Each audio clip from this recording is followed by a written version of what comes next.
2장 나라를 구한 영웅 이순신가 기록하는 자가 이긴다. 열정적인 독서로 10년 법칙을 실현하라.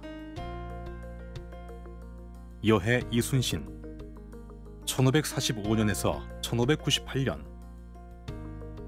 이순신은 충무공이라는 이름으로 잘 알려져 있는데 이는 그가 순국한 후에 왕이 내린 시호다. 이순신 가문은 무인 집안이었으나 문인 쪽 인재를 배출하다가 이순신에 이르러 다시 무인 집안으로 가풍을 이었다. 이순신은 10년 정도 과거 시험을 준비했는데 무장으로는 드물게 뛰어난 문학적 표현들이 담긴 시편과 난중일기를 남겼다. 문과를 준비하면서 한 공부의 내공이 꽤 깊었음을 알 수 있다. 그러나 혼인 1년 뒤인 22세 때 인생의 방향을 크게 바꾸어 본격적으로 무예를 익히기 시작했다. 그리고 10년 뒤인 32세 때 묵과에 합격했다. 이순신에게도 이른바 10년 법칙이 적용되었음을 알 수 있다. 10년 법칙이란 어느 한 분야에서 두각을 나타내기 위해서는 하루 3시간씩 모두 1만 시간, 즉 10년 동안에 집중적인 공부나 훈련 등 시간 투자를 해야 한다는 법칙이다. 그는 평소 독서는 물론 기록을 중요하게 생각했는데 전쟁 중에 쓴 것이 그 유명한 난중일기다. 이순신가의 독서비법 7.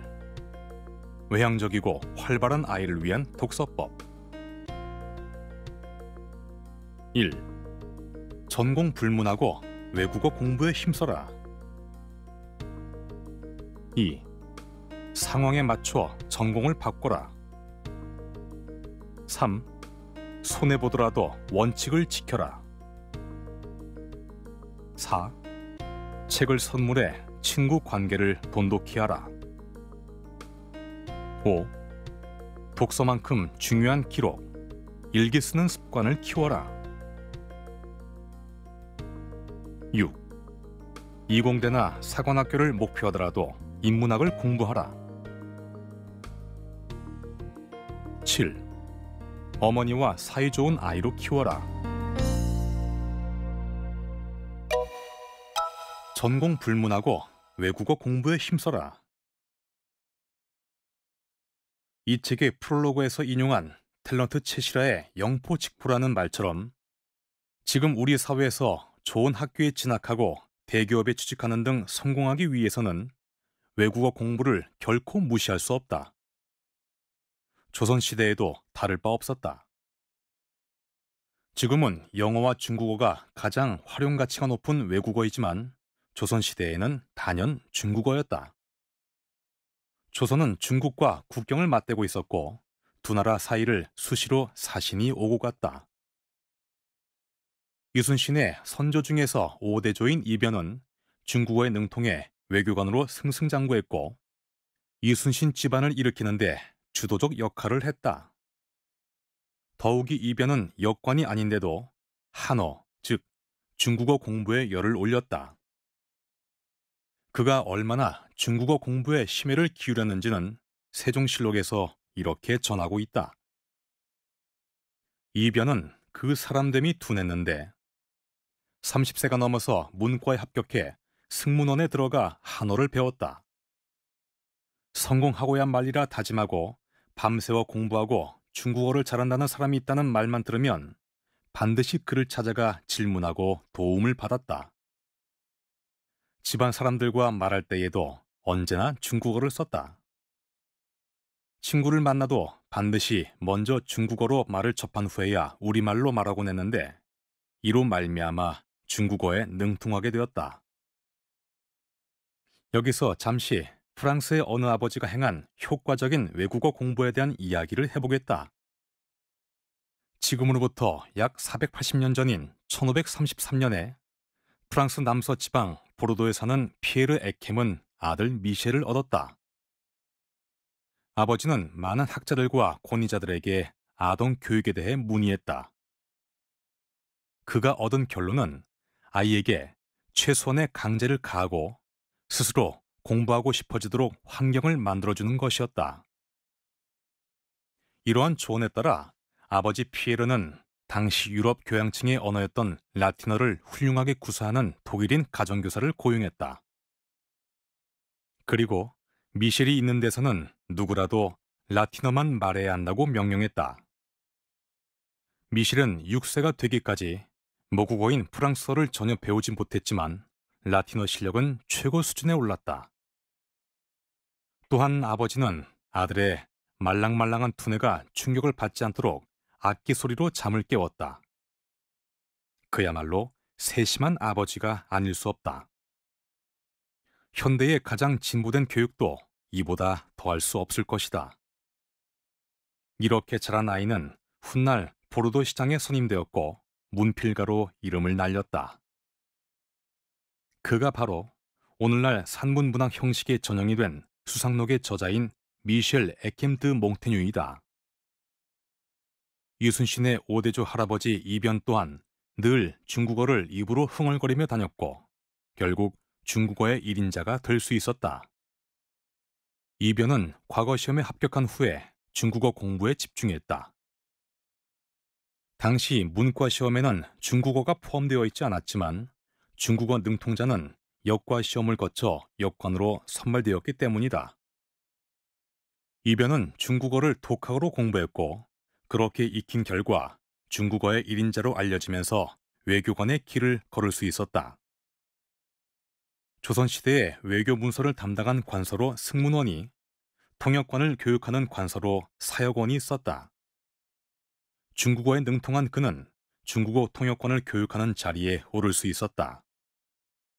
그는 중국에 가서 명나라 학자들을 만나 조선에서 만든 소학 직해 언어를 설명한 일도 있다.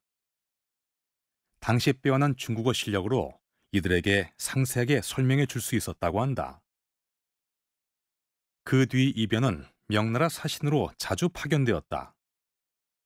또 세종에 이어 문종 임금 시절에도 차관급인 예조 참판직에 있으면서 명나라 사절들 접대를 도맡았다.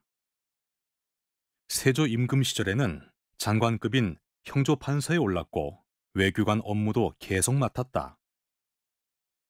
그는 30세가 넘어서야 과거 시험에 합격했지만 그 후 무려 50년 동안 6명의 임금을 섬기며 외교관으로 화려한 관직 생활을 할 수 있었다. 만약 과거 시험에 합격한 기분에 도취해 중국어를 공부하지 않았다면 평범한 관리로 머물 수밖에 없었을 것이다. 하지만 그는 역관의 영역인 중국어 공부에 뛰어들어 외교관으로 크게 이름을 남길 수 있었다. 요즘에 비유하면 장관급 공무원 가운데 중국어를 최고로 능통하게 구사하는 공무원이었던 것이다. 그리고 다른 공무원보다 뛰어난 비장의 무기가 있었다. 아버지로부터 중국어에 능통했던 선조의 이야기를 듣고 자란 이순신은 외국어의 중요성을 누구보다 잘 알고 있었다. 그래서 부하들 중에 중국어와 일본어에 능숙한 사람을 적극 활용해 임진왜란에 임했다. 그중 손문욱은 거북선의 승선에 명군과의 연합작전을 수행하는 데 주도적 역할을 담당했다. 상황에 맞춰 전공을 바꿔라. 이순신 집안은 원래 무인을 배출해 왔다. 고려 말까지 대대로 무장을 배출한 무반 가문이었다. 그러다 조선시대에 이르러 무과에서 문과로 바꿔 과거 시험에 응시해 합격자가 나왔다. 요즘에는 육군, 해군, 공군 사관학교가 각각 지휘관들을 키워내고 있지만 조선시대에는 무인을 뽑는 무과 시험만 있었다. 이순신 집안에서 문과에 합격해 공무원이 된 사람은 앞서 말한 이변이 최초다. 이변은 지금으로부터 거의 600년 전인 1419년에 문과에 합격했다. 이변에 이어 이순신의 증조부인 이거도 문과에 합격했다. 이 두 사람 덕분에 이순신 집안은 무인 집안에서 문인 집안으로 변신할 수 있었다. 그런데 이순신에 이르러 다시 무인의 길로 나아갔고 그 후에도 무인의 길을 걸은 후손이 더 많았다. 말하자면 이순신 이후에 무인의 가풍이 만들어진 것이다. 이순신은 조선 최초로 통제사가 되었는데 그의 후손들 가운데 모두 12명이 통제사를 지냈다. 이순신도 처음에는 문과 응시를 준비했다. 10세 전후부터 공부를 시작했다고 보면 10년 정도 문학을 공부한 것으로 보인다. 무장으로는 드물게 난중일기와 그가 남긴 시편에는 뛰어난 문학적 표현들이 곳곳에 있는데 문과를 준비하면서 한 공부가 꽤 깊었음을 알 수 있다. 그러나 그는 혼인 1년 뒤인 22세 때 인생의 방향을 크게 바꾸어 본격적으로 무예를 배우기 시작했다.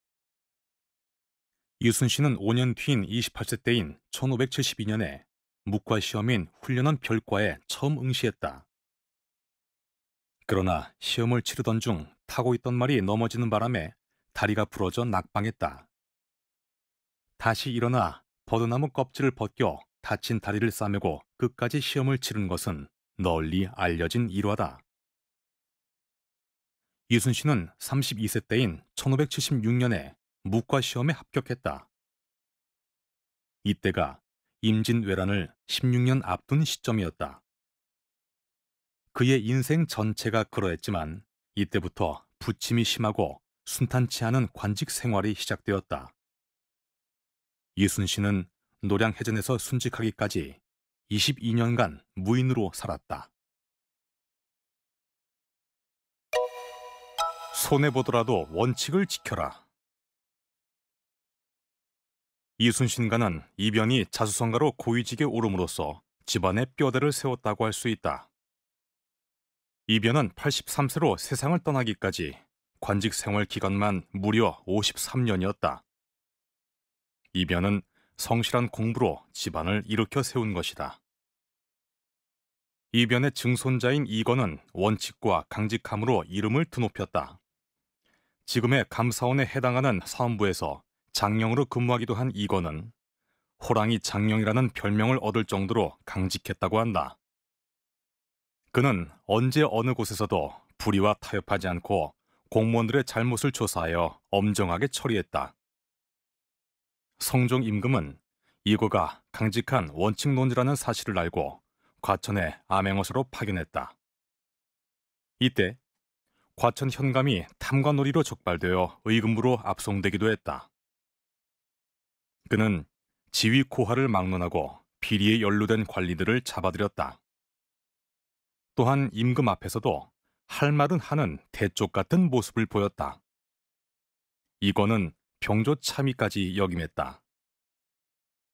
이순신의 할아버지 이백록은 이변과 이거가 순탄한 관직 생활을 한 것과는 달리 소신을 굽히지 않다 사화에 연루되었다.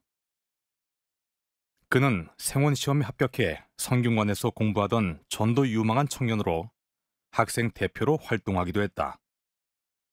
그러나 조광조의 새로운 정치 세력에 합류했다 결국 기묘사화에 연루되어 과거 시험에 더 이상 응시하지 못하는 처벌을 받았다. 말하자면 기득권 세력에게 낙인 찍혔던 것이다. 이순신 또한 증조 할아버지의 이런 성품을 빼닮았다. 1579년 2월 훈련원 봉사로 근무할 때 일이다. 병조 정랑 서익이 자신과 가까운 사람을 특진시키려고 했다. 이에 원칙을 중시한 이순신이 반대했고 이 일로 8개월 만에 충청도 병맛절도사 휘하의 군관으로 좌천됐다. 이순신을 상징하는 가장 대표적인 면모는 원칙을 엄수하는 강직한 행동이었다. 원칙을 중시하는 자세는 일생 내내 그를 크고 작은 곤경에 빠뜨렸다. 그러나 그를 훗날 장수로 발탁한 서해 유성룡은 징비록에서 이 사건 때문에 사람들이 이순신을 알게 되었다고 썼다. 모난 돌이 정에 맞는다는 말이 있지만 이순신의 강직하고 원칙을 중시하는 성품은 결국 그를 큰 인물로 만들었던 것이다. 달리 말하면 원칙을 중시한 이순신의 성품은 현실적으로 불이익을 주기도 했지만 그의 명성을 조금씩 높여주기도 했다. 이 사건으로 비로소 이름이 알려지기 시작한 이순신은 얼마 뒤 타격에 가까운 승진을 하게 되었다. 이순신은 불의에 타협하지 않고 언제나 원칙에 충실했다. 이러한 성품은 이순신 집안의 가풍이 되어 그 후로도 이어졌다. 율곡 이이가 이조판서로 있을 때 서해 유성룡을 통해 이순신을 만나보기를 청했다. 이때 이순신은 율곡을 만나려고 하지 않았다. 같은 문중 사람이니 만나보아도 괜찮겠지만 인사권을 가진 자리에 있으니 만나서는 안 된다라고 했다는 것이다. 이는 누구나 할 수 있는 일이 아니다. 이런 이순신의 원칙 중시는 여남 박지원에게서도 엿볼 수 있다. 날이 저물어 갈 길이 멀면 누군들 마음이 급하지 않겠는가. 그렇건만 평소 자기 삶의 원칙을 이토록 지키다니. 이는 여남 박지원을 두고 다른 관리들이 한 말이다. 여남은 당대의 베스트셀러 작가이자 실학파의 거두였지만 지독한 가난을 면하지 못했다. 35세부터 과거 시험도 포기하고 실학 연구에 매진했다. 부인과 자녀들이 하도 굶주리자 결국 50세에 선공감 감역이라는 종구품의 미건 말직을 수락하고야 말았는데 부인은 얼마 후 세상을 떠났다.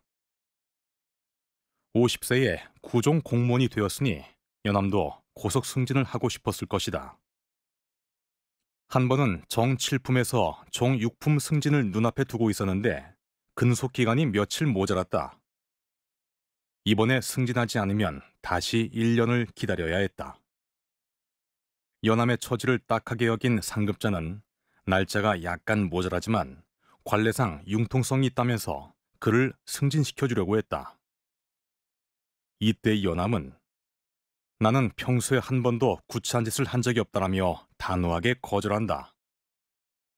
결국 여남은 그로부터 1년 후인 54세에 종6품으로 승진하게 된다. 여남 박지원이 죽은 지 200여 년이 되었지만 오늘날까지 그의 정신은 생생하게 살아있다.